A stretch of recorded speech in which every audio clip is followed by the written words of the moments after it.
Got fitted Japan!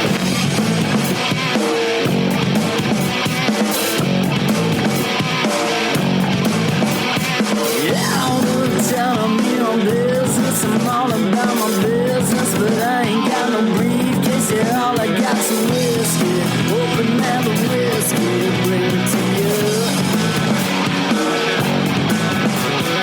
Yeah, I'm leaning up against the door, and my feet set to the floor, and we're messing on go. Yeah, I've been in before. I'm a broken man, needing remedial lands. I'm all about my business. Let me love you till the morning. Let me love you till the morning, yeah. Oh, what's up? Looks like we're real. We're for real. We're alive. Here we are. Hey, what's up, faders? Welcome to yet another action-packed episode of Got Faded Japan, and I am your host, Johnny. And as you fine folks know, Got Faded Japan is about two dudes, booze, Japan, and the news. However, Tom is moving. He's in the process of moving, and he can't figure out how to use Zoom all of a sudden. For some reason, he can't click on the link for him to join us here on Zoom. Why? I have no idea. I sent him the link a million times. I was like, click on the link. Click on the link. Hey, man, I know it's difficult. Click on the link. But he hasn't clicked on the link. He won't click on the link. I've been waiting for this guy to click on the link, but he won't click on the link. Oh, man. Geez. So I was waiting for like half an hour, and I can't wait any longer. I got so many ththings to do today. There's so much going on in my life. I can't wait an hour for somebody to click on a link. So in that case there, I'm doing this show. I'm flying solo, faders. Here I am, Johnny, your boy here, and I don't need anybody. I'm just all by myself. Just podcasting all by myself again. And I'm wearing my Ed Piskar tribute sunglasses. These are in honor of the fallen Ed Piskar, one of my favorite was living artists. Yes. And Ed, these are for you. Hi, Kampai. Moment of silence. Wow. Right before I started the show, I got some really crazy news, faders. Oh my God. Apparently there's been an assassination attempt on Donald Trump. I guess he got his ear blown off or something. That is crazy. That is absolutely crazy. I remember when that happened to Reagan. Oh my God. How many of you guys are my age where you remember that happening to Reagan? That was crazy. Oh my goodness. And then here we go. Actually, wait a second. First, I remember Reagan getting shot. Second, I remember somebody throwing a shoe at George Bush. Do you remember that? George Bush was giving a press release in, where was he? Was he in Iraq? I think it was in Iraq. And somebody took off their shoe. They're like, ah! And they threw their shoe, and then like it was like in slow motion. It's like wow, wow, wow, wow, wow, going towards George Bush, and he ducked. I mean, that guy, he used to play football, right? He was a football player or something, so he had those football ducking skills, right? So the shoe went zoosh, right past him, and so this is the third time something terrible has happened, something terrible has happened to a president, and I guess somebody tried to shoot Donald Trump. Their aim was bad, which is good because, it's bad when anybody gets hurt or shot or anything, So, I guess he got his ear blown off. Oh, my gosh. Oh, God. Well, I guess all his nicknames and I guess all the crazy things people are going to say about him is going to change. What are they going to call him? Like one ear? Hello. Oh, too early for jokes. I don't know. I just found out about this 30 minutes ago or something while I was waiting for Tom. Oh, wait. Oh, speaking of Tom, here he is. It looks like he's joined the show finally. Okay. So, all right. Admit. Let's see what took Tom 30 minutes. Absolutely 30 minutes. So I wanted to start at 3:30. It's 4:00. Here we go, faders. So here's Tom Tokyo. Let's see. Where is he? Is he in the streets? Is he on an iPhone? What's going on? Is he at an izakaya? Hello, Tom. Are you there? Can you hear us? Hello, Tom. Can you hear us? Earth to Major Tom. Hello, Tom. Can you hear us? Can you see us? Are you alive? My God, what is this? 1994? Why is the internet so slow for this guy? Hello, Tom. Major Tom. Take your protein pills and put your safety belt on.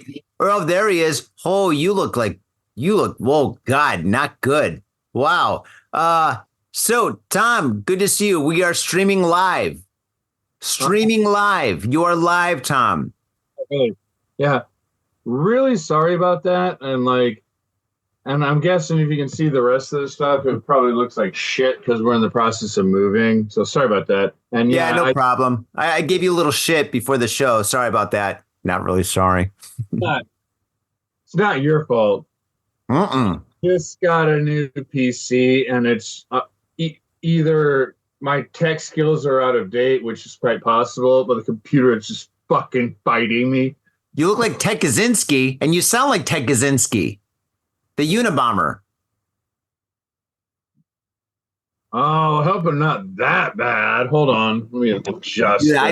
Yeah, dude, you kind of look like the Unabomber. I mean, if you had like a candle instead of like a light, I would think you're actually the Unabomber. I'm like, oh my God, he's back. Oh my God.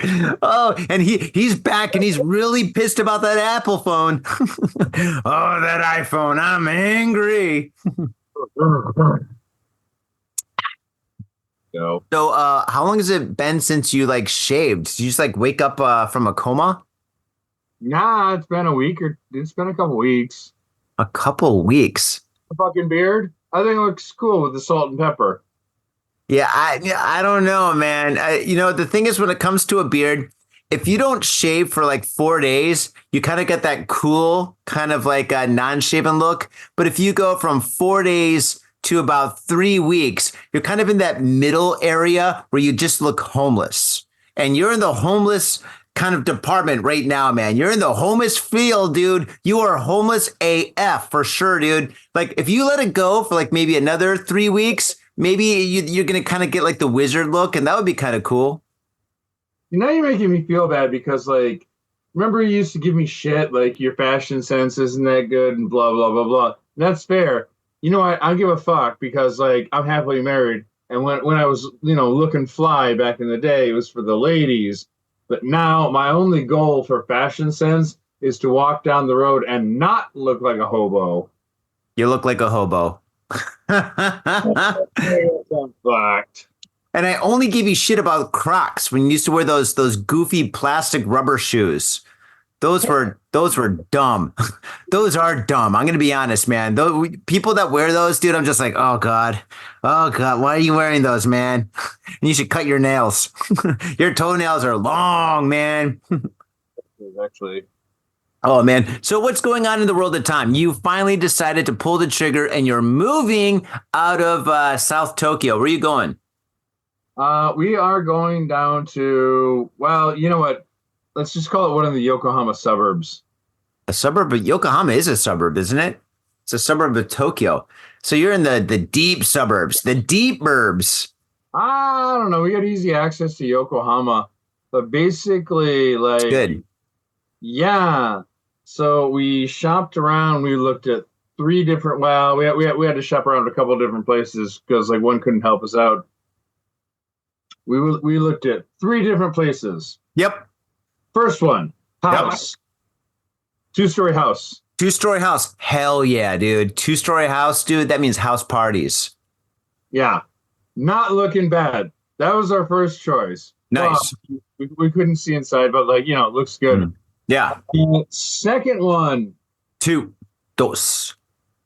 Yeah. Second one, not bad looking at all. Mm-hmm. It's all right. It's all right. It's like, there's some playgrounds. There's some cool stuff. There's a McDonald's down the street. It's like, get a snack if I want it. That's good and bad, I guess. And the last one was actually really interesting. Really interesting. I don't know about this in Yokohama, but like a lot of the places have these like trap doors for like storage. Yeah. My wife's parents has one of those. I didn't know this was a thing. Huh. But like the whole place, you could just like pull up a large section of the floor, and there was like a rotating closet underneath, and there was like massive amount of storage. Yeah, and that's the one you took, or did you take the one with 2 floors? No, we took the fucking house, dude. Of course. Okay. Well, why are you talking about the other 2 then? All right. So, all right. So, Dude, like this was one of the wildest things I've ever seen because it had like a rotating closet underneath, and I'm thinking like it was a big enough like, space. I got a crawl space. If I wanted to live out like my vampire fantasies, like welcome to my home, I would sleep in a coffin. It would have been doable. okay, that's cool. That was that massive, and I was like, "This is fucking weird." Plus, the rest you could rotate the floors around. What? Yeah, That's crazy. no, it was fucking wild.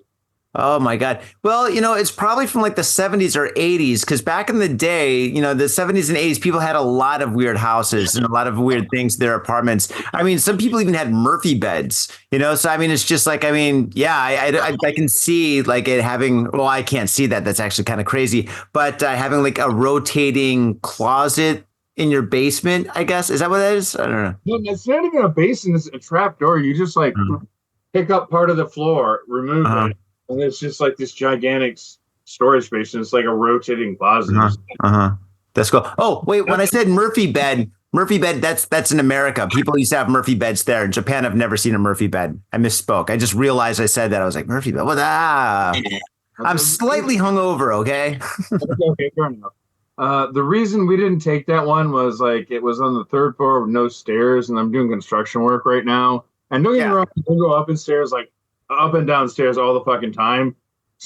But sometimes I just feel they're the fucking enemy. And I was like, that's enough for one day. When you go up and down 5 or 6 flights of stairs. Wait a second. Are you telling me that you didn't take the house or you did take the house? We took the house. Good. Okay, great. Tell me about the house. All right. So there's 2 stories. Do you have a yard? Yes or no?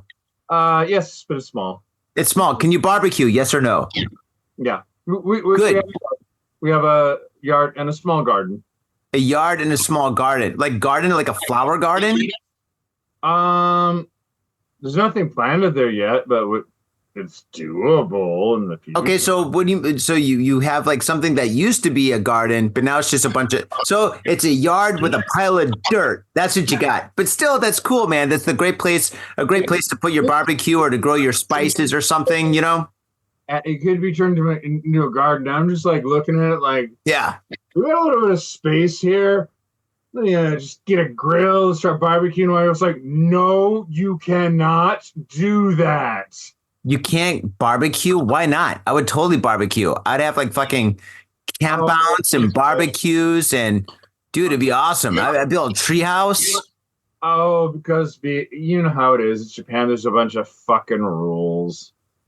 What are you talking? Dude, I got friends that barbecue all the time and stuff. I mean, I can't imagine being able to barbecue in Tokyo, but not being able to barbecue in the deep suburbs of Yokohama. I'm sure you can get away with it. I can't imagine that's a rule. It's not like I can fight my wife on it because, like, Oh, it's your wife's rule? Oh, okay. That makes sense then. She said no. Although there is a balcony upstairs, I'm thinking, barbecue. And she's like, no. I'm like, what kind of a person doesn't want to barbecue? Oh, is she vegetarian? No, she's not. It's just like she's fucking weird, dude. Dude, you're married to a Japanese woman. Don't get me wrong, they're great, but they're all fucking weird. They're weird about rules and shit. I disagree. I completely disagree. If I had a house with a yard, it doesn't matter how big that yard is. If I had any amount of like grass or something outside, the first thing my wife would do would be like, we are saving for the best goddamn barbecue we can get our hands on. I don't care how much it is. We are going to throw down. This is going to be birthdays. Or this is going to be anniversaries. This is going to be everything. We're going to put it all together. I don't care how many years of presents we're going to like accumulate with this, but we are definitely going to get the best barbecue we can get our hands on. And then after that, we're going to get some Wagyu, baby, and we're going to fire that shit up proper. Well, apparently your wife's a lot cooler than mine is because she's just like, nah, we're not doing it. She says it's quote unquote against the rules. So what are you going to do? Have a campfire? I think that's more dangerous. You have a campfire, man. Wow. I could just imagine all the hijinks that you get into. We're sorting out the logistics, and like we shall see. But I don't know. Okay. All right. Well, congratulations on getting your new home. I can't wait to go to the house party. Maybe if you're accepting gifts for your house party or something, I will definitely bring a small barbecue because if you have one as a present, I mean, you'll have to use it then, right? So, yeah, definitely invite me and I'll be there. Friend Johnny's got my back on this one. 110%, my bro. So, okay, so that's good. All right. So that's what you've been up to. Me, I've been busy, faders. I've been so busy. Gosh, Tom, you know what I've been up to. Basically, Okay. the tourists are in Japan in full force. Last year, I think there was what? All right. Don't quote me on this, but I think there was like 24 million international people that came to Japan as tourists. And that was last year. This year, they're predicting it's going to be 60 million people visiting Japan, 60 million people as tourists in Japan. And it's good, I guess. It's kind of bad a little bit. But for me, with the businesses that I run and stuff, I'm organizing music events and yes, and art exhibitions. And yeah, it's been actually pretty incredible. Yeah, I had an Australian and Japan cultural not exhibition, but event 2 weeks ago. And yeah, there was like so many people that came. Like we held it at Gamuso. It was well over capacity by 7 p.m. And we went until like what, 1 a.m. I mean, the place was just packed with so many people. There's so many people from all over the world that were visiting. And then last night, 2 nights ago, we had an event in Knob. And yeah, I think like 40% of the people were international people visiting Japan. And that was absolutely crazy. And the people that come to Japan, the tourists, they just want to party, they want to dance, they want to drink, and they want to and yeah, people get a little crazy, if you know what I mean. And yeah, and actually, I have a solo show this week. Actually, this Sunday at Gamuso, I'm having a blacklight painting, blacklight art solo exhibition, and it is going to be absolutely insane. It's from 2 p.m. to 11 p.m., and I already know by 4 p.m. the place is going to be like unmovable. We're going to have body painting there, live painting there. I'm going to be showcasing 20 of my best or my favorite blacklight paintings. Tom, you got to come. Bring the whole family. It's family friendly, to kinda. Kind of body Kinda. painting. How nude do they get? As nude as they want, to be honest. As nude as legal, I guess. It's not a nudie bar, so yeah, whatever's I guess like kosher, I guess. But yeah, so that's basically what I've been up to, and I've just been so busy with like all these events and just and commission work. I've been getting a lot of commission work. So actually, the podcast. I'm so glad to do the podcast with you and hang out with you faders right now. But yeah, it's been kind of hard to do it every single week like we used to. I mean, we used to do the show once a week, sometimes twice a week. But recently, man, it's been tough, man. It's been really tough because there's just so many things going on with so many deadlines and whatnot. So yeah, man. So anyway, yeah, that's what I've been up to. Also, I got something really good for you. There's a guy that owns a t-shirt and clothing shop. Uh-huh. And like he speaks good English, and maybe he wants somebody who speaks English, and like I think he's a cool guy. I've talked to him a bunch of times. I think if I introduced you, you guys could work together because he's always looking for t-shirt designs, and maybe you could like get something like working out. Now, where is this? Tokyo, of course, right? Yeah, it's just down the street from where I live, right on the river. Oh, for real? Okay, cool. All right, wait. Where you currently live or in the future? What's that? Where you live now or where future Tom lives? Where I live. Shut up, phone. Sorry. No, where I live right now. Oh, fantastic. Yeah, no problem. Yeah. Introduce me. I mean, That's what I was mailing you about earlier, but like I think you were busy. Oh, great. Don't sweat it, man. Like I know you got your own shit going on. Mm-hmm. He already like basically purchased an idea from me. So.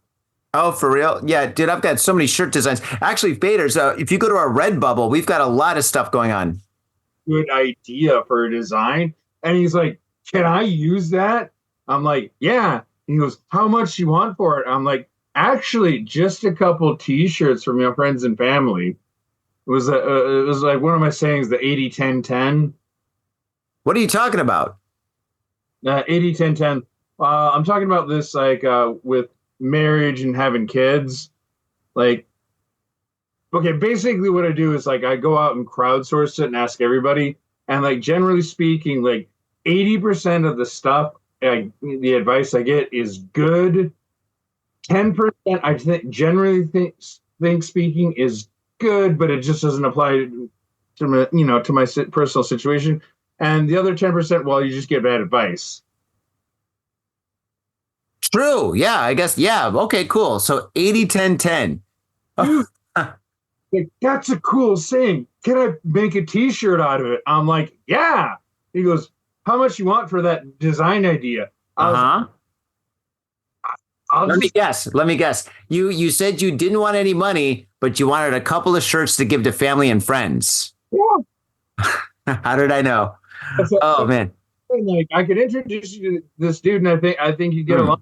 You could like, slam, be like, here's my paintings, here's my stuff. Like, you want to collaborate, you want to do some designs. Yeah, sure. Introduce me, man. That'd be absolutely fantastic. I mean, I've got kind of a warehouse of T-shirts over there, and I've got like so many of the Naka Brooklyn T-shirts. Faders, go to our Redbubble. We've got Naka Brooklyn T-shirts. Go down to the show notes and check that out. Nakameguro, Brooklyn comes together. They collide. Two worlds collide, and these shirts are absolutely awesome. Thank you, Corey Haim, for not suing us. Please don't sue us. We have no money. I'm sorry, man. I'm getting a little bit sad because, like, basically, we're in the process of moving out of here. Yeah, I'm a little bit like sad and nostalgic. So, like, I'm trying to like go out. I don't have that much time either because I'm getting shit sorted out. But like, I'm kind of feeling really sad and nostalgic about this area because, like, I've been here 10+ years. This area's been fucking great. You've lived here longer than I've lived here. Yeah. Are you sure?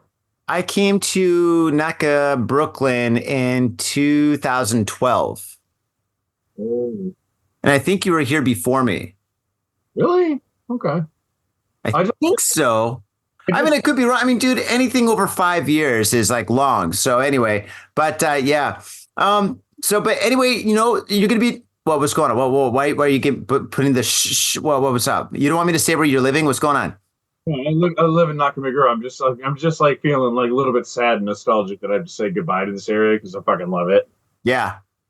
Okay, great. So the thing is, though, you're going to be moving to Yokohama, man. Yokohama is hot, dude. Yokohama is absolutely fantastic. There's so much going on in Yokohama. Actually, Yokohama is kind of a hidden gem. It's not a hidden gem. It's like a gem in plain sight. Is that what they say? I don't know. But Yokohama is awesome. There's like Minato Mirai. There's Chinatown. There's like the mega malls that are over there. They have the K Arena, which is like a state of the art, like I guess performance hall. It is absolutely fantastic. I mean, there's so much there, dude. There's so many great little restaurants all over the place, dude. It's like Tokyo, but low key, So yeah, I'm a big fan of Yokohama, man. I am too, but like, how do I say this? Like, I've been in Japan for 22 years, and like, I went to Yokohama once in a while, but I didn't spend a lot of time there until recently in the last couple of years when I've been there. And like, but every time I've been there, I always got like a really good vibe off the place, and like, cool shit to do here. It's a cool place.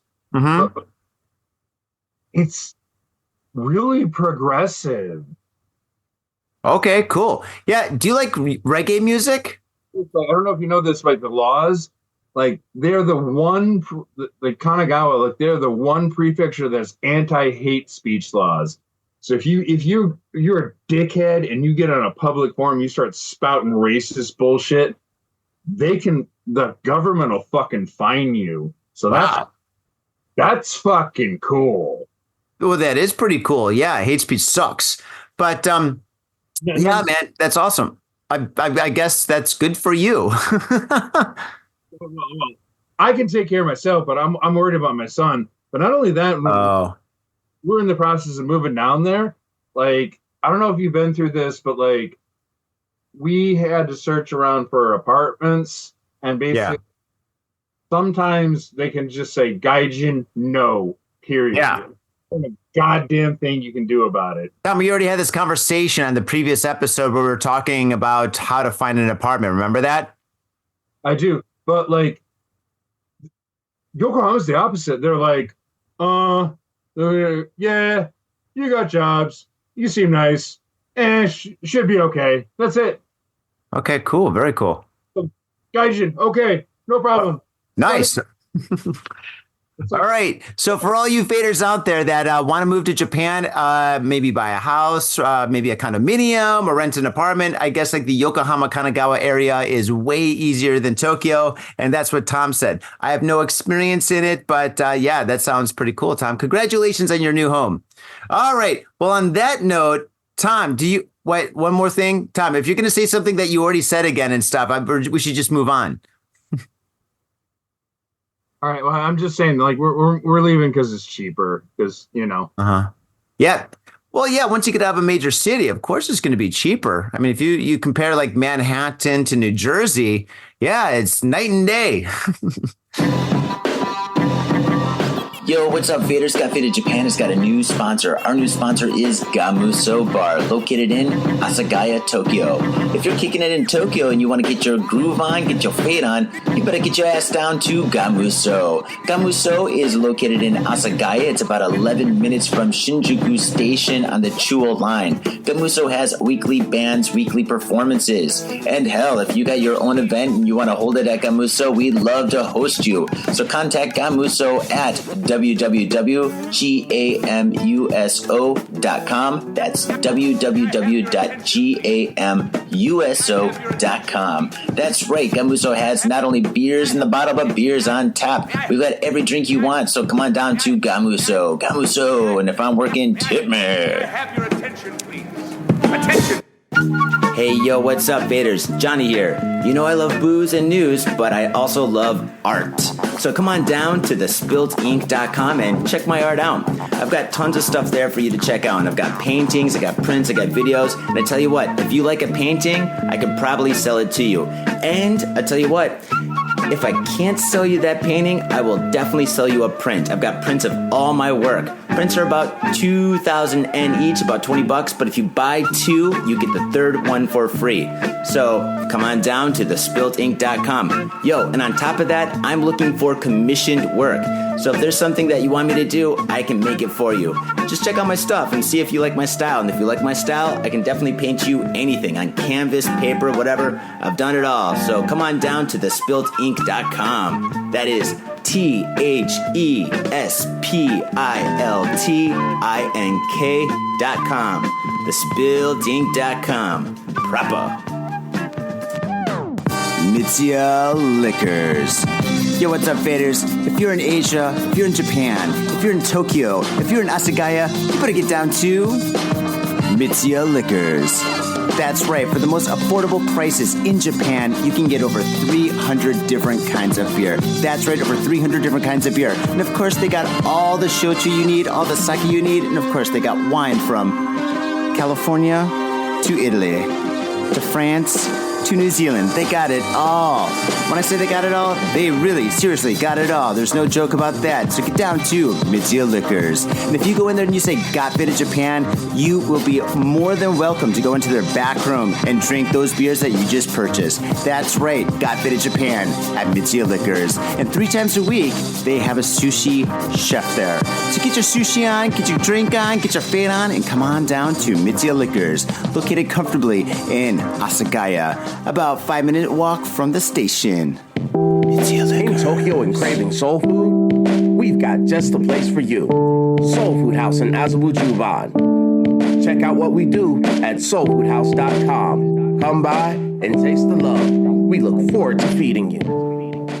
Are you in Harajuku with some out-of-town friends or your family or significant others? Yeah!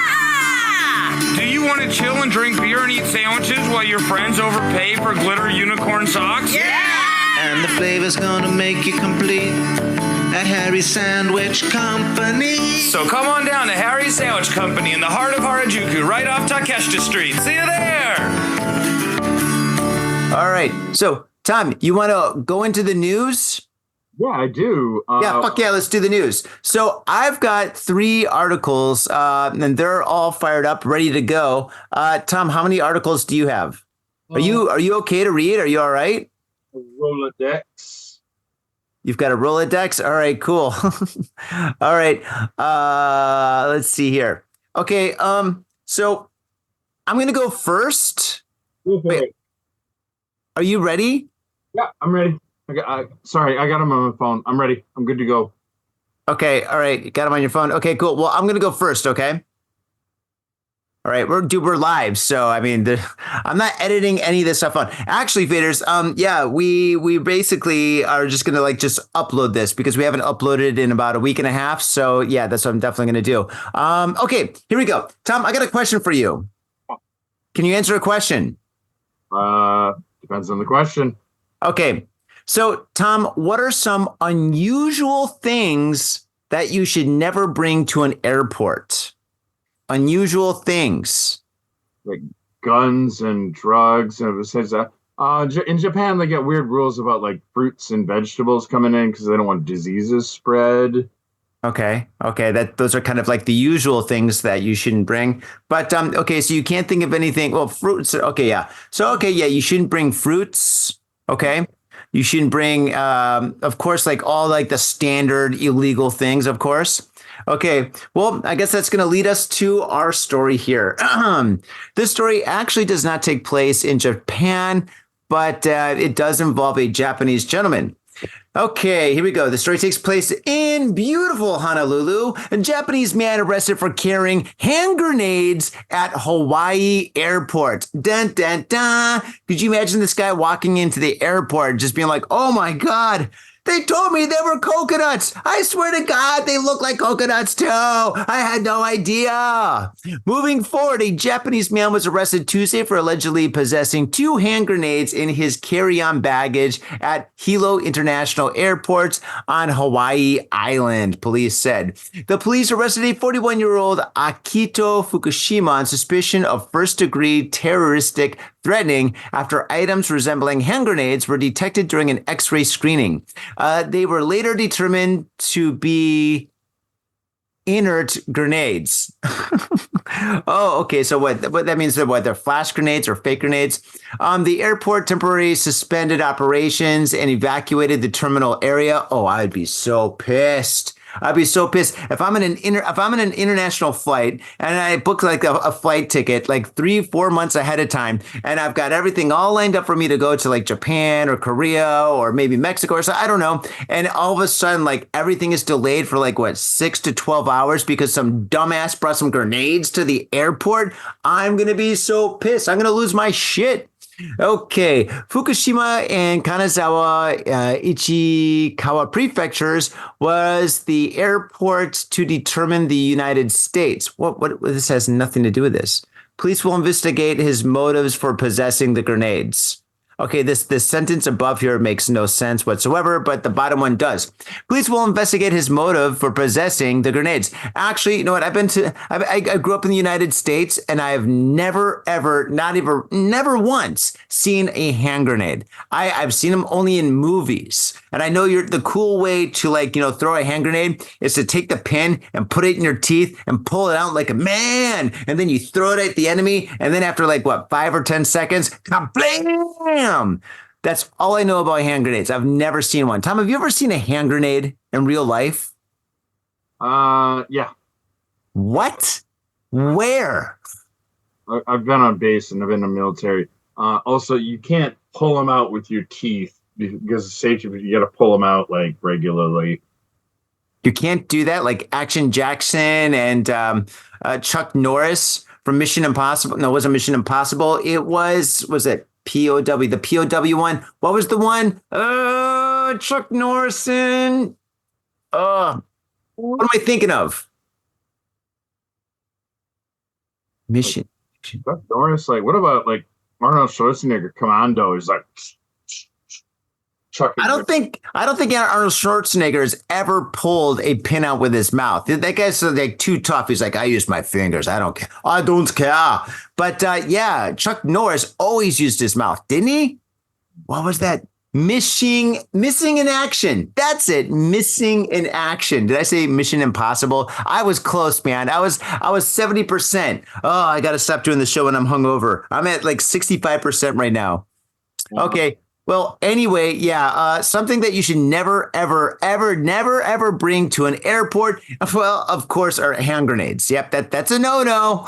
You're going to go to prison for a very, very, very long time. And then after you get out of prison, the only way off Hawaii at that point is by rowboat. They're not going to let you go on a real boat, or definitely not an airplane. I think your flying days are fucking over. Tom, all right, your story. Boat out of Hawaii, like, you deserve to get away. You're just a badass. You are an action hero. Yeah, I guess so. All right. Hey, just remember, like, you can't talk when I'm talking when we're streaming live. It cuts one of us out. All right. Don't forget that. I got two different articles that are my favorites. Like, okay, they'll read one. Which one? Do you want the one Shibuya bans drinking, or do you want the election crazies? Forget about election crazies. The election's already over. Do Shibuya bans drinking. That happened last week. Yeah. You haven't covered that one, right? Nope. Okay. Here we go. A revised ordinance that imposes a year-round ban on nighttime street drinking in Tokyo Shibuya Ward was unanimously weird word that's spelled wrong, approved by the local assembly Monday. The ordinance was revised to address the increasing number of problems such as littering and excessive noise caused by people drinking on the streets. The revised ordinance, which takes place on October 1st, does not impose penalties for violators. Current ban prohibits outdoor alcohol consumption in certain ward areas during the time around New Year's, Halloween Day, blah, blah, blah. Revised ordinance not only extends the ban year-round, but expands it to include the area around Shibuya Ward Office and Miyashita Park, the Mariamacho area, home to many nightclubs. In addition to the north side of Shibuya Station, that includes busy Shibuya Center Street, which will also be part of the enforcement. The prohibition will be imposed between 6 p.m. to 5 a.m., with security guards patrolling the areas around 11-hour period every day. The ban is in response to issues including when Shibuya Ward was thrown into a state of disturbance with drunken revelry, when people toppled a mini truck and were subsequently arrested on Halloween in autumn 2018. We've covered this. Well, I could go on, but I think you get the idea. Yeah, we got the idea. Yeah, you know what? Nobody's following this ban because, like I said earlier in the show, I had a show in Shibuya right off Dogenzaka, and I got out of the club at 12:30 and at an early morning, so I just left. Right, I didn't go to any after parties or any bars or anything like that. But I did kind of like wanted to ride my bike around like Shibuya and just check it out, just because I wasn't partying. I just kind of wanted to get the vibes, right? So I rode my bike around, and people are drinking like crazy on the streets, and everybody, I saw a girl puking on the streets. I saw people making out on the streets. I saw tons of people like just going crazy on the streets. Yeah. 12:30. And that was on a Friday. That wasn't even Saturday. Saturday is like 10 times crazier than Friday night, of course. But Friday was absolutely insane. So even though they banned drinking, I don't think it's really being enforced that much. Maybe on Dogenzaka or something. I don't know. I don't know how they can enforce this. Yeah, it is kind of impossible. I mean, the only way they can enforce this is just, I guess, banning every convenience store from selling booze. Being like, hey, you can't sell booze. Sorry. Even though people go to convenience stores in Shibuya for only two things: booze and cigarettes. Yeah, which is the or thing. Sometimes condoms. Key word in the story. Well, you can't stop this culture in Shibuya because it's party hardy. But like, did you pick up on the key word in the story? there's no penalty for it. Oh, well, there's a lot of rules where there's no penalty. Like technically, people are supposed to wear helmets when they ride a bicycle, but I think only like maybe 20% of the population wears like a helmet. Yeah, but that's the problem. So the cops, you can be out there chugging a beer, and cop can come to you, say, "Excuse me, you can't drink here," and you go, "I'm gonna keep drinking. What are you gonna do?" Well, you don't want to piss off the cops, dude. That's never a good idea. In fact, I would highly recommend that you don't piss off cops anywhere on the planet. They don't like to be pissed off, so don't do that. But I don't know. But, drinking on the street in Shibuya is kind of cool after a long night out. Like, I think, it's like 4:00 in the morning. You're done with the club. You're done with the bar, whatever you're doing and stuff. You just want to have one beer on the street with your friends and then maybe take a taxi or take first train home. I think that's the best time to drink on the street. I can't imagine drinking on the street like at this time. What is it, like 4:00 in the afternoon? That's more of a ebisu kind of thing. So you can like walk just the other way past Hachiko. I saw the map, and you just crack open the beer, and it's fine. Well, on the other side of Hachiko, down by Dogenzaka? No, opposite way. The opposite side. So what, the east side of Shibuya, up by Hikarie? Get this, but like also private security. Like, I've been a security guard, and I know all the rules. Like, they don't have any legal power. Yes, that's a security guard. We got that.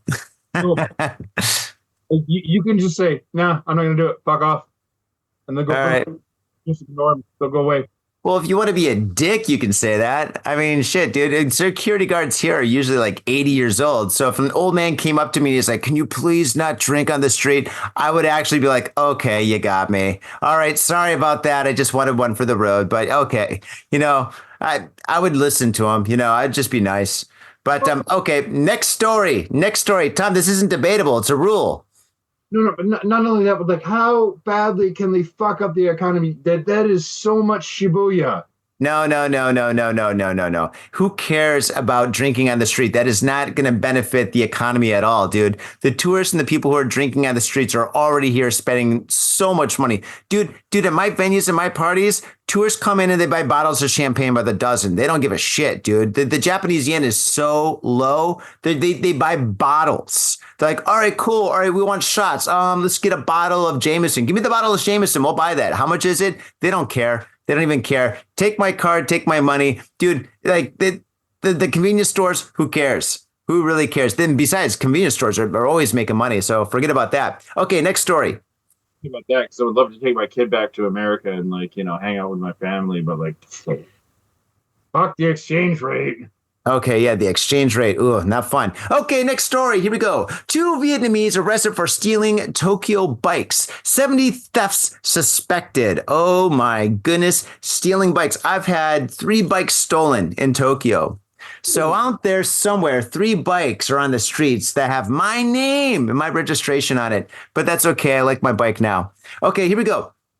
2 Vietnamese nationals have been arrested for allegedly stealing 2 bicycles in Tokyo. Investigators said Thursday, in what is believed to be a larger operation involving the theft of some 70 bikes from the capital. Suspects, Vu Quing Pyong, 33, and Boy Doing Chong, 31, were arrested by Tokyo police on suspicion of stealing 2 cross bikes valued at around 80,000 yen, roughly about $200. Investigators believe, but 80,000 yen is used to be $800.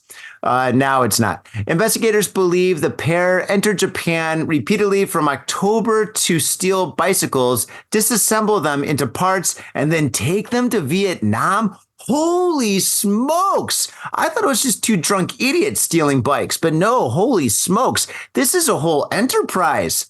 The suspects have admitted to the allegations relating to the arrest. Investigators said they told the police that the bikes are popular and sell for high prices in Vietnam, and that previously of parked bicycles in Japan made them easy to steal. God, this article is written horribly too. Oh my goodness.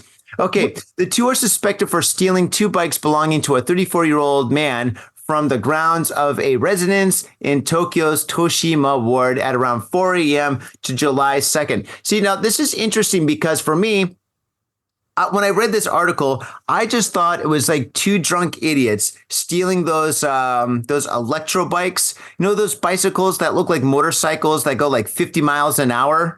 It's like a bicycle motorcycle with pedals, a bike motorcycle or something. I don't know, a bikeometer, a cycle. But yeah, I thought they were stealing those and then just riding around town, you know. But no, this is like big business, Tom. What are your thoughts on this? Like, that's pretty hardcore that they're stealing. This is like an international smuggling ring. So that's pretty fucking hard, right? So I would say, yeah, that's interesting scam they got going here. But like, yeah, they ain't fucking around, right? Yeah, obviously they aren't fucking around. And yeah, I mean, if you get a bicycle that's of any amount of value, you should definitely have a good chain. You should definitely have a good chain. And I see this all the time. I see these bicycles, like those I don't even know what they're called, but it's like an electric bicycle that looks like a motorcycle that actually cooks, right? I see these and I see them like locked up, like on the street with like the thinnest little lock. Like it was like a lock that like, they borrowed from their mother or something. And I'm thinking to myself, oh my God, this bicycle here, it must cost at least like, I don't even know how much, what, $2,000, $3,000, maybe more than $3,000. You know, the ones that have like the handlebars that go way up like this, like a Harley Davidson, and they get the big fat tires and you see them cooking on the street. They go, actually, you can't even hear them. They're like ninjas. They're like, they just zoom past you and you're just like, whoa, what was that? You know, it's crazy, man. But yeah, I don't fuck around with my bike, though. My bike looks bad, rides rad. That's what I say when people look at my bikes. They look at my bike and they're like, dude, your bike kind of is a piece of shit. I'm like, no, man, my seat is all torn up and I got all these stickers peeling off of it just because I know nobody's going to steal it. But my chain, my chain, my wheels, everything is new, but like the frame and the seat looks bad. So people, they're never going to steal it. Who would steal my 24-inch BMX? I mean, I would steal it for myself, but yeah, it's cray, man. Yeah, dude, about your BMX, like this is one thing I'm going to miss about you, like this area in Nakameguro. Like one day I was on the street and I was minding my own business. And all of a sudden, I see this dude just zip by on a badass BMX and slam on the brakes and come back and go, "Hey, Tom, do you remember me?" And I was like, "Johnny, what up?" And seen each other in years. And then, you know, what are you doing? Oh, nothing special. Want a streeter? Yeah, let's have a streeter. So this is like shit I'm gonna miss about Nakameguro. And also, like, I remember one time you met me in front of my house in the liquor store, and like I already grabbed a beer or two, and like you were like, dude, can you just watch my BMX? And like, you know, I go in and buy a beer or two. I'm like, yeah, sure, cool. So I'm sitting on it. I'm like, this is pretty cool. And like, I just took it for a lap around the block. Mm-hmm. It's a fun bike. It's a good bike. And then I could, you know, I go a lap around the block, and Johnny's like, what the fuck, dude? And I'm like, I'm sorry, dude. I just couldn't resist. Like, this is a nice bike. I just had to try it. And you're like, oh, okay, that's cool. Yeah, it is cool. I'll tell you one thing, man. You're such a big dude that when you get on my 24-inch BMX, dude, it looks like one of the small BMXs. Oh, man. But anyway, I wonder what's going to happen to these guys. I wonder what kind of trouble they're going to get in. I mean, do they do time? I mean, I guess they got to do time. Yeah, it's grand theft. Yeah, hell yeah, they're going to do time. They'll probably get a couple of years. Stealing bicycles for parts. Jeez Louise, that's crazy. I think in a lot of cases for like some of the Gaijin that come over here and commit crimes, like Japan just like they're just like, fuck it. They'll lock them up and they're just like, just fucking leave. Maybe. Well, we'll see. We're gonna have to keep an eye on this article. All right, Tom. Your story. You're up. Batter up. Dude. Okay. One caveat. I know this is not a political channel, but like it's election season here, and I have No, to dude, fucking read don't it. do the election one, dude. The elections are over. They're over like a week ago. This is a good one. No, but we already kind of covered that. I already posted something. I know what you're going to talk about. You're going to talk about the guy that dresses like a pimp that's on the thing that was trying to run for mayor. Dude, the elections are over. Oh man, I can't talk about those. Not the Joker guy. Yeah. Oh, somebody who's dressed like the Joker. All right. If you want to like briefly talk about it, but I mean, yeah, guess what? He lost. Our old mayor won again. She was reelected. But like, dude, like, okay, like we're not in. This is not a political channel, and like, A, we can't vote.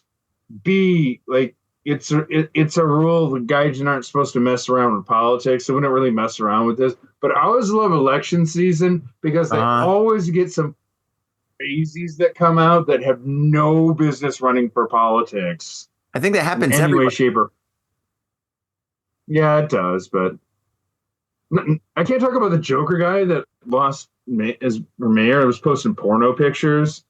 Well, there's that guy. Yeah. And there's the guy with all the prostitute. I mean, dude, if you can just do it like within like a second or something or like a minute or something, that's totally cool. But it's just like, I mean, that's like super old news at this point. Everybody knows. Everybody knows. If you know anything about Japan, or if you keep your ear to the ground and stuff, yes. But anyway, go for it. Yeah. Guy dressed like the Joker. Yeah, guy dressed like a Joker and like, yeah. He was trying to promote polygamy to increase the birth rate in Japan. That was fucking great. I saw a bunch of his posters. I think I sent you some pictures. I'm like, I love this. Like, Japan, I love you. Don't ever change. Okay. You really love this article that much. Okay. All right. I take back everything I said. Okay, you can read the article. Just in case if somebody doesn't know, we've been faders. If you're overseas or something, you have no idea what we're talking about. Yeah, this is like old news here. We've been talking about this for weeks, but yeah, go for it, Tom. Oh, I can read it now. Yes, you can read it now. I take back everything I say. Shame on Johnny. Yes. All right, here we go. Who is the Japanese Joker? Born in Kansai in 1981, Kawai studied at Kyoto University working for an IT company. He then ran his own human resources business. In 2018, he joined the Watanabe Entertainment Group after graduating from the company's comedy school. 3 years later, he made lines in the Chiba gubernatorial and for governor dressed as the fucking Joker. Before running for Tokyo governor, he was a Soka City council official, a member in Saitama Prefecture, so he actually got elected at one point. Not for the big stuff, but seriously. While the Tokyo gubernatorial election has become known for its zany candidates down the years, including the likes of prolific inventors like Dr. Nakamatsu, the eccentric late rock star Yuya Ichida, and naked traditionist Teruka Goto, Japanese Joker may be the craziest yet. He's almost certainly the most colorful. Oh shit! Where's the part? Oh, here we go. In poster, Kawai is dressed as the mask surrounded by three women. His message promote polygamy in Japan to help solve the country's declining birth rate. In another, he calls on Shibuya to legalize marijuana. Appearing in his Joker outfit with his hand holding out green leaves, he suggests that renaming the word shabuya with shabu being slang for stimulants. His most controversial posters, which he put up on opening day of his campaign, were of a near-naked girl model named Miyu Sakurai to promote the importance of freedom of expressions.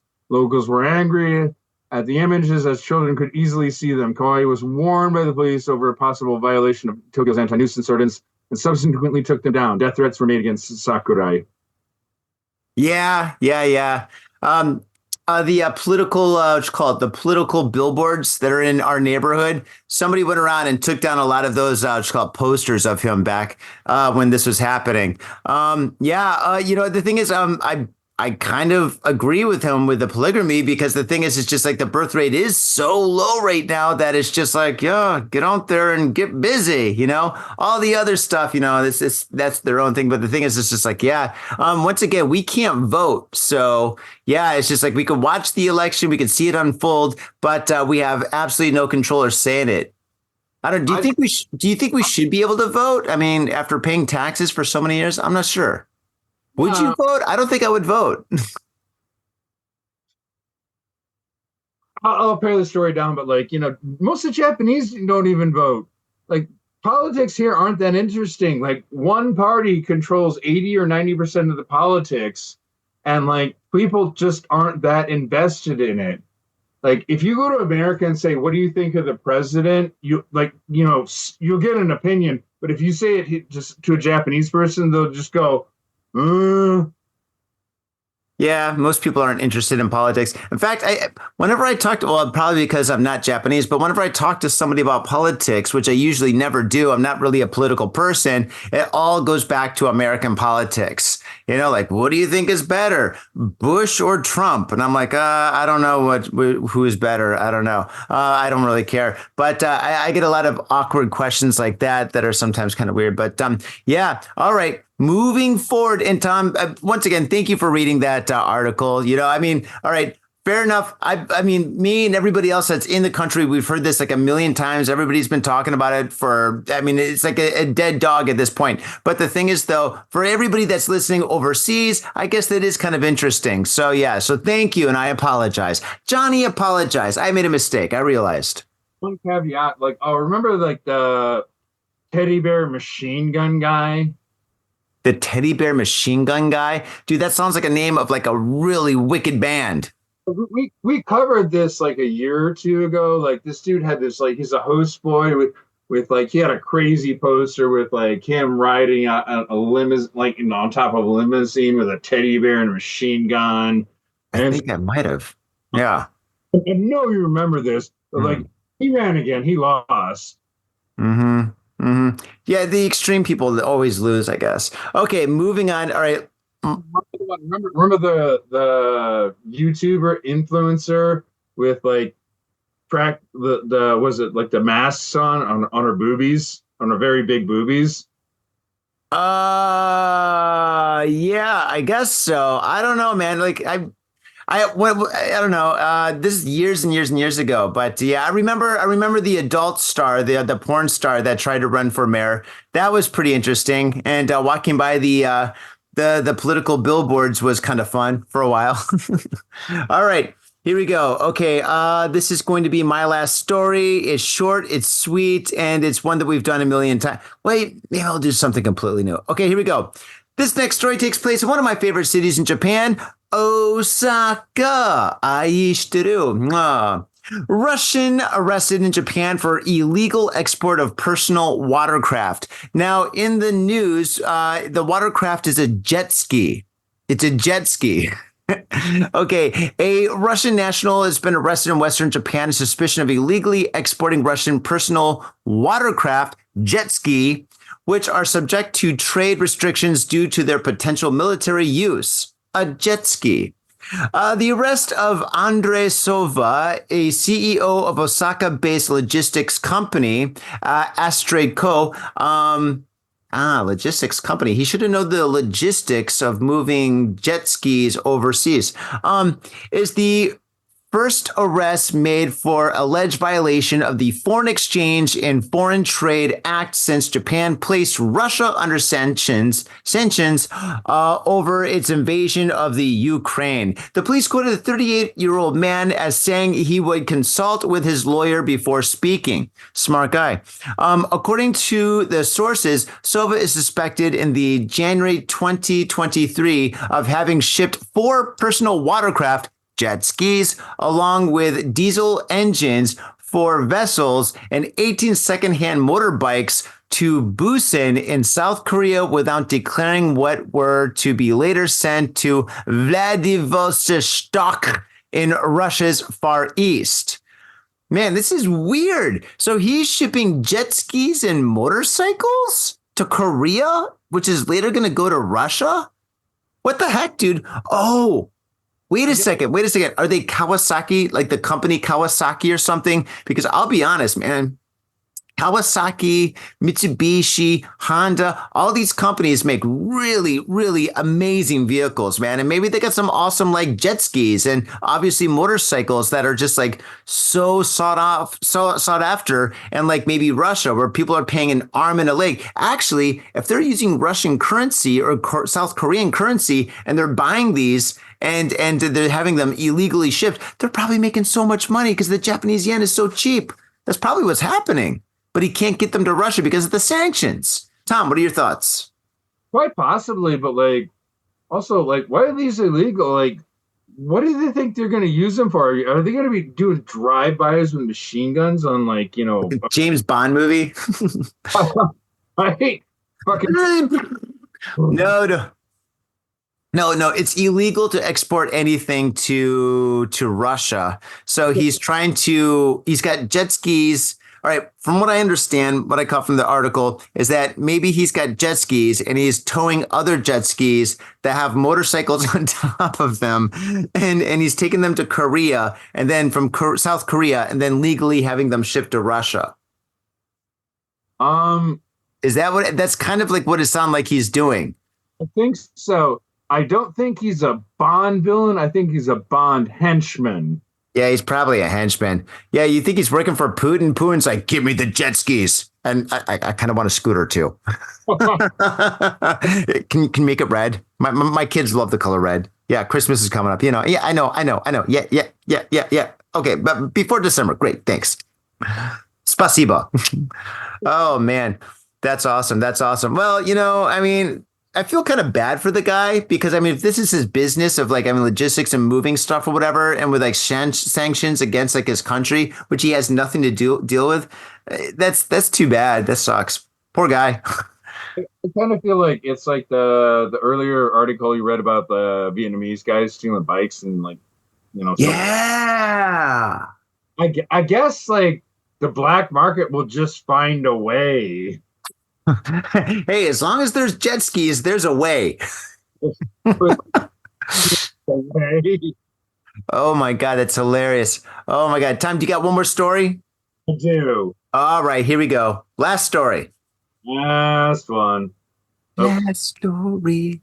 Gave you a kiss, but the very next day. It's been a while since we did a podcast together. It's been well over a month. I guess I'm a little rusty.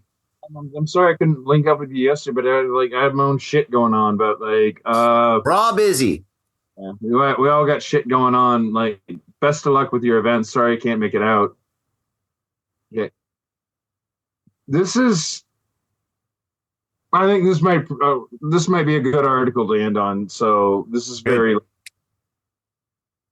Stop me if you've heard this before, but compliance training held for host clubs in Kabukicho.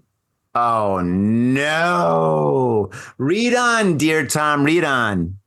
A compliance training session for host clubs in Tokyo's Kabukicho district was conducted in response to a series of urikake problems, where malicious host clubs saddled customers with exorbitant bills. The training session was organized by an NPO that provides consultation services to women facing troubles with host clubs and similar establishments. Shinichiro Kawamatsu, director of the NPO Night Princess Guardian. I'm just going to read that again. Director of the NPO Night Princess Guardian. Sounds like an anime. Anime or possibly a fantasy movie? An anime. I'll go with anime. Anime. But like, anime, yeah, that'd work.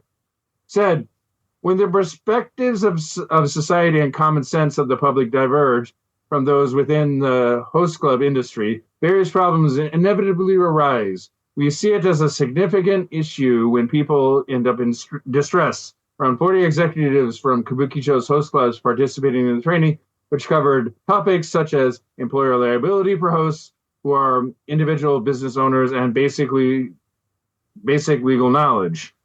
The issue of malicious host clubs has become a major problem, with reports of clubs arranging employment in sex-related businesses or prostitution to help clients repay their debts. So, have you been, like, I haven't been to the show as much, but, like, have you been, like, following this? No, not at all. The last time we covered any kind of a story that was similar to this, you actually read it. There's a really good series, like HBO series, like Tokyo Vice, where it covers it, where like host clubs like lure women in, and they just like, you know, they wine and dine them, and they charge them exorbitant fees. It's like, you know, it's obviously super fucking sketchy. Yep, pretty sketchy. But Tom, name me a red light district in the world that's not sketchy. I know, but it became a huge problem because like a lot of these women were just normal office workers, but because they were bullied to pay exorbitant fees, they started doing prostitution, like basically they became street walkers.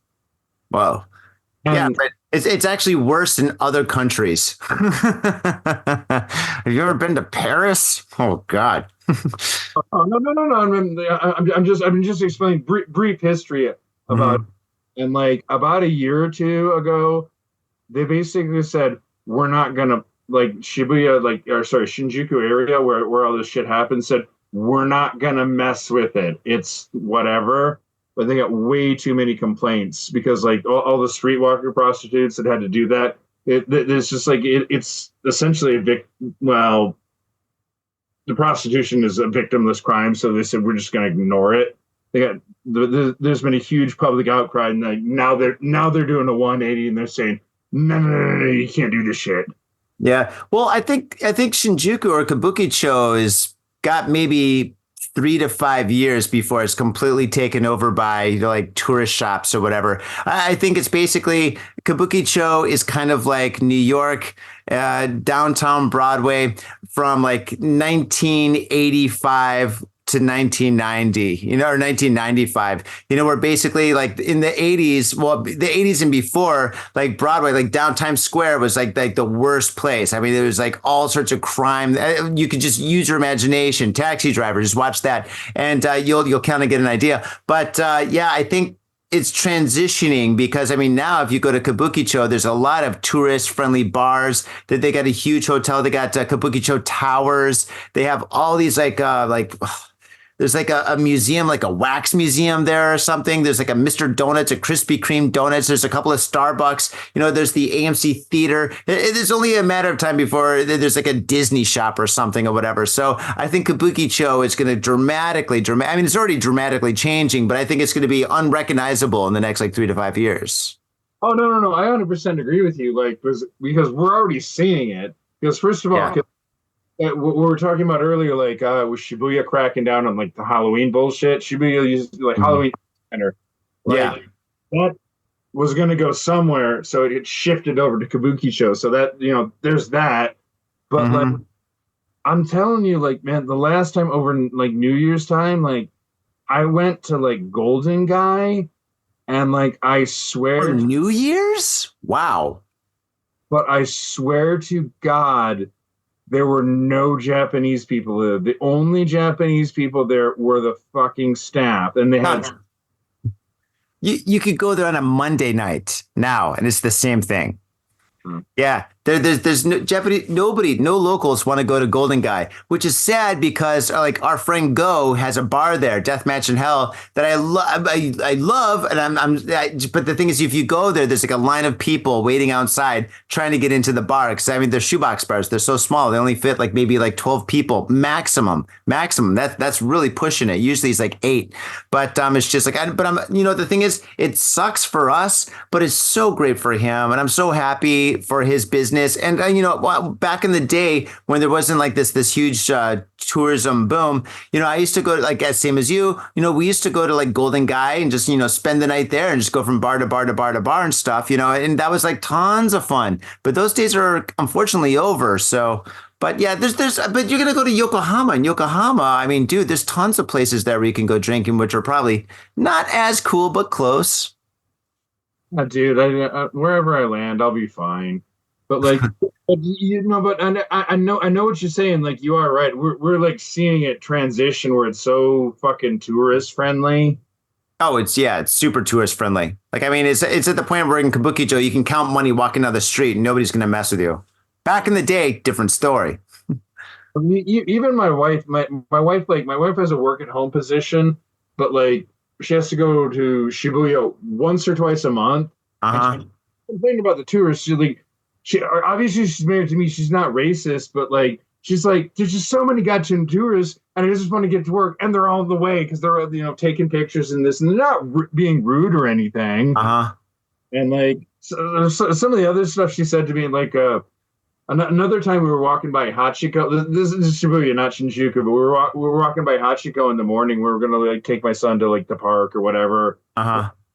There's literally a line of tourists, like, oh yeah, just to take pictures in front of Hachiko, like they're nice and orderly. And she goes, "Is it that popular?" And like, the problem asking me that question is like, I've been here so long, like some of these questions, like I don't even know how to explain it.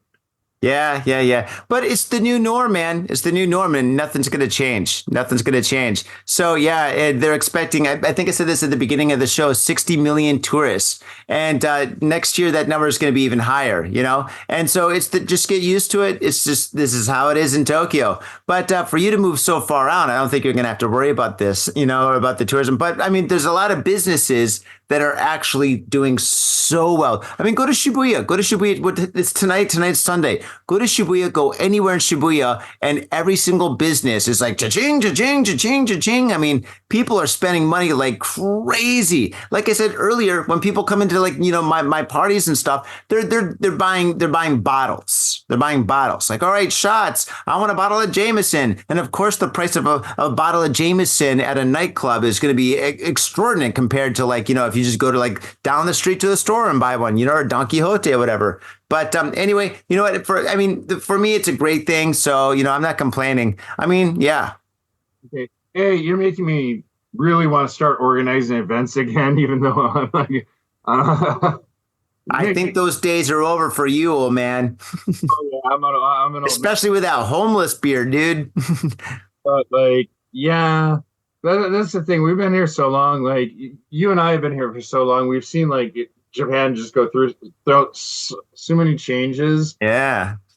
If we weren't adaptable, we wouldn't be able to stay here. So like, it's not that bad. It's not like a mega change. It's just it changes. Like if you lived in San Francisco's had extremely crazy changes in the last like even 10 years. So yeah, every city changes. Comment on that because I've never been there, but I'm just saying like it's changing, and you just gotta roll with it. That's yeah, true that. Better. I wouldn't say it's like a bunch of tourists coming here is worse. It's just like I'm great, right? Yeah. All right, man. All right, dude. It's time to fucking pull the plug, man. Tom, listen, man. I can't wait for you to move and for you to get into your new place, because I am definitely going to buy you a barbecue, man. And it'll be a new place where we can go and podcast. Make sure that you do get a podcasting room. So when Uncle Johnny comes down there and stuff and hangs out with you guys or whatever, A, we can barbecue, B, we can podcast. All right. Cool. It's a house, dude. I got space. That's already taken care of. Nice. All right. That's fantastic. You don't mind coming down to Yokohama. Actually, it ain't that far from Nakameguro where we live. So. Dude, Yokohama's awesome, man. I love Yokohama. A little piece of my heart's in Yokohama. Love Yokohama. All right, faders. Thank you so much for hanging out with us today. And yeah, we don't have a beginning to this episode or anything, so you're not going to hear the whiskey or any of that stuff. It's just because we wanted to get a show out to you guys. And yeah, you got a show, and we hope you enjoyed it as much as we enjoyed making it for you. And yeah, we've got a lot of ideas happening for the future, so stay tuned to Got Faded Japan. Don't leave us. We're here. We're always going to be here. there, and we're always going to be fading with you guys. So faders, thank you so much. And also thank you for everybody that's donated money and supported us on the Patreon, everybody that's supported us on SNS, everybody that's told a friend, everybody that's went to our Redbubble page and bought some merchandise. There's so much stuff up there. Go to the Redbubble, get a t-shirt, man. It's totally cool. We get a small little cut, and that's cool, man. It's enough to buy booze. All right, faders, thank you so much again. And Tom, thank you for doing this. Oh, you want to say something? Come on, give it to me. Give it to me. Last thing before we sign off, like, Nakama girl, I fucking love you. Like, I've been here for 10 plus years, and it's been great to me. And a little piece of my heart is always going to stay here. But at the same time, Yokohama Kanagawa is fucking cool. So I'm looking forward to, like, getting a house forward with the next adventure. So the next adventure. But, like, other than that, yeah, peace out. Peace out, faders. See you later. Peace. Aye. All right, and that is a show. Bro, thank you so much, man. I'll catch you soon, all right? I'll stop by your house before you move, okay? My little brother, a goddamn shit-sucking vampire. Oh, you wait till Mom finds out, buddy. I've got a government job to abuse and a lonely wife to fuck. As far back as I can remember, I always wanted to be a gangster. God, the pressure! I can't take it! I can't take it! I can't get to it! You sure I should use, man? We're going freaking! Yeah. We came, we saw, we kicked his ass! Your move, creep. Oh, man, I will never forgive your ass for this shit. This is some fucked up repugnant shit. Ah, fuck it, dude. Let's go bold.